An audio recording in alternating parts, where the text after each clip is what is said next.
The execution plaza stretched across the central district of Velora Station, a monument to the Draxian Empire's absolute authority.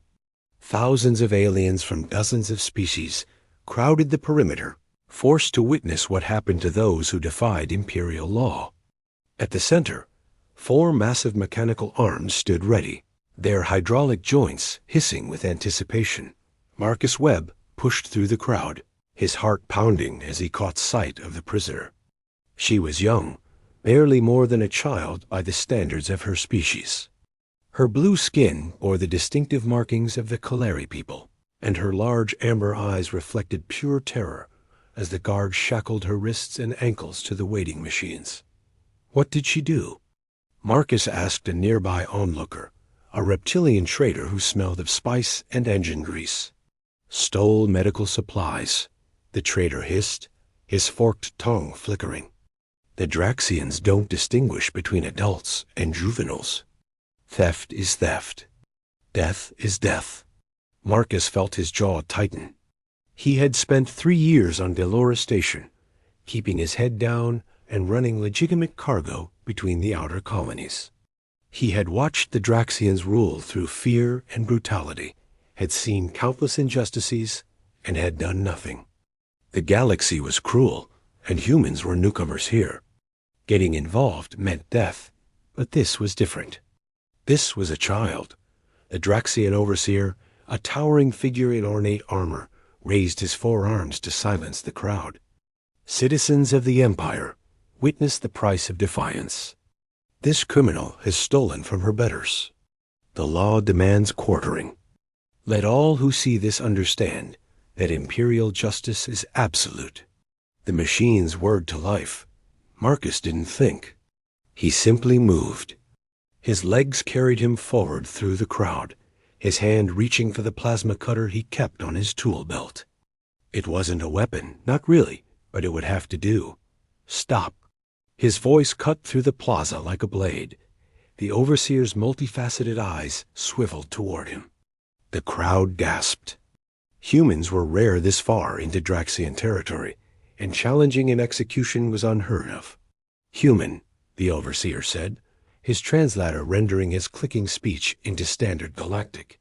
You dare interrupt imperial justice? Marcus stepped into the open space, his hands steady despite the adrenaline flooding his system. I challenge the validity of this execution under Galactic Compact Article 7. The accused is a juvenile. By law, she must be tried in a rehabilitation court, not executed. The overseer's mandibles clicked in what might have been laughter. The Galactic Compact holds no authority in Draxian space. You know this, human. Step aside or join her. Then I invoke right of substitution under your own law code, Marcus said, his mind racing through the countless legal texts he had studied during his travels. I claim responsibility for her crime and offer myself in her place. The crowd murmured. The overseer leaned forward, studying Marcus with disturbing intensity. You know our laws? The overseer asked. I know that Draxian honor law permits substitution in cases of theft where restitution can be made, Marcus replied. I have credits. I can pay triple the value of what she took. And if that's not enough, I offer myself as indentured labor for the standard period. The overseer was silent for a long moment. Finally, he gestured, and the machines powered down. The girl slumped in her restraints, gasping. Your knowledge of our laws is unexpected, human. Very well. The debt is transferred. You will pay 4,000 imperial credits immediately, and you will serve 1 cycle of indentured labor in the mines of Drakkar Prime. Marcus felt his stomach drop. A cycle was 3 standard years. The mines were death sentences by another name. But he nodded, agreed. The transaction took less than an hour. Marcus transferred every credit he had saved, emptying accounts he had spent years filling. Guards removed the girl from the machines and handed her over to him in a small holding cell behind the plaza. She looked up at him with those huge amber eyes, her whole body trembling. Up close, He could see she was even younger than he had thought. Maybe 12 in human years. Why? She whispered in broken standard. Why save Lyra? Because it was the right thing to do, Marcus said simply. He removed her restraints gently. What's your name? Lyra, she repeated. Lyra of the Calari. You are Marcus? The guard spoke your name. That's right. Lyra, I need you to listen carefully. I bought your freedom, but I'm going to the mines. Do you have family? Somewhere safe to go? Tears welled in her amber eyes. Mama died last cycle. Papa is gone to the war. I have no one. That's why I took the medicine. For my little brother. He's sick. Marcus felt something break inside his chest. Where is he? Lower district. The human shelter. The kind lady there took him when I was arrested. Marcus made a decision. He activated his unit and sent a message to an old friend, a grizzled freighter captain named Dutch, who owed him more than one favor. Within the message, he included coordinates and instructions for the care of 2 Calari children. Listen to me, Lyra. A friend is going to take you and your brother somewhere safe. A human colony where the Draxians don't have power. You'll be protected there. Understood? She grabbed his hand with both of hers. You save Lyra. You save brother. But who saves you? Marcus managed a smile. Don't worry about me.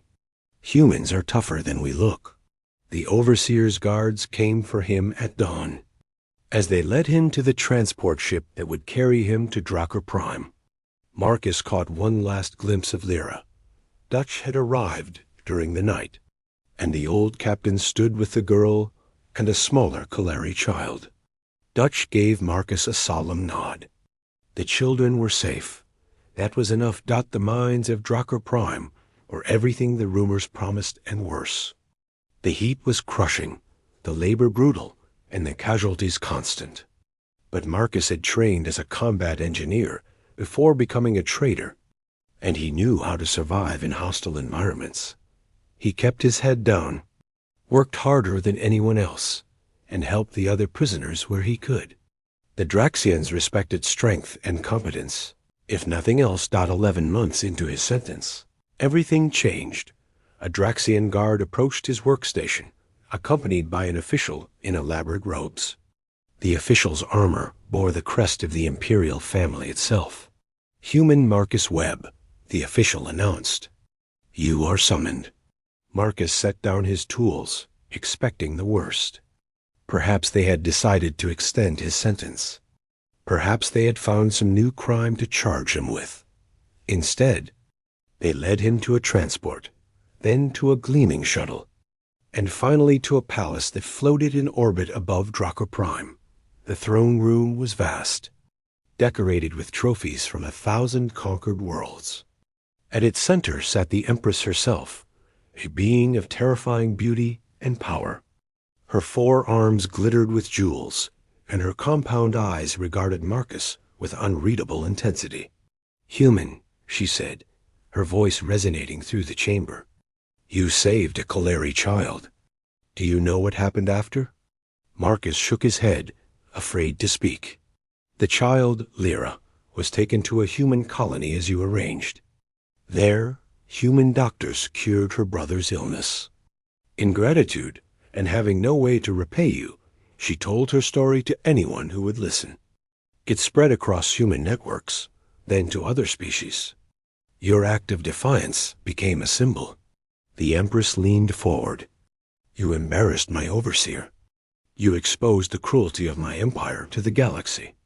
By our law, I should have you executed for this. But then I investigated further. I learned that you studied our laws more thoroughly than most Draxian citizens. You found a loophole that technically made your claim valid, and you willingly sacrificed everything for a child of a species not your own. She stood, and the room seemed to grow smaller. The Calari have petitioned for your release. They have offered substantial payment to buy out your remaining contract. But more than that, They have shown me that there is honor in mercy, something my empire has forgotten. You, human, have taught us a lesson we needed to learn. Marcus hardly dared to breathe. You are free, the empress declared. Your debt is paid.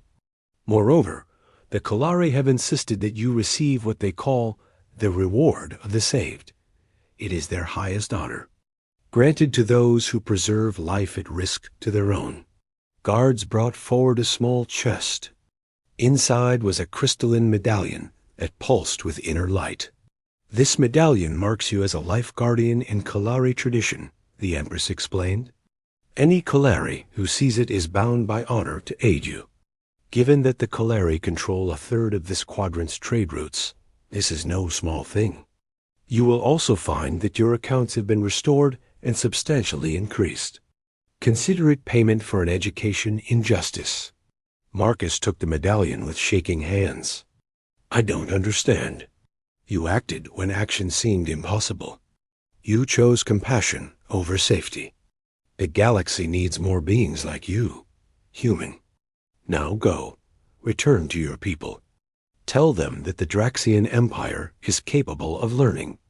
As the shuttle carried him away from Drakkar Prime, Marcus looked at the medallion. Through it, he could see Lyra's face, her amber eyes no longer filled with terror, but with hope. He had saved one child. Somehow, that one act had changed everything. The stars ahead beckoned, full of possibility.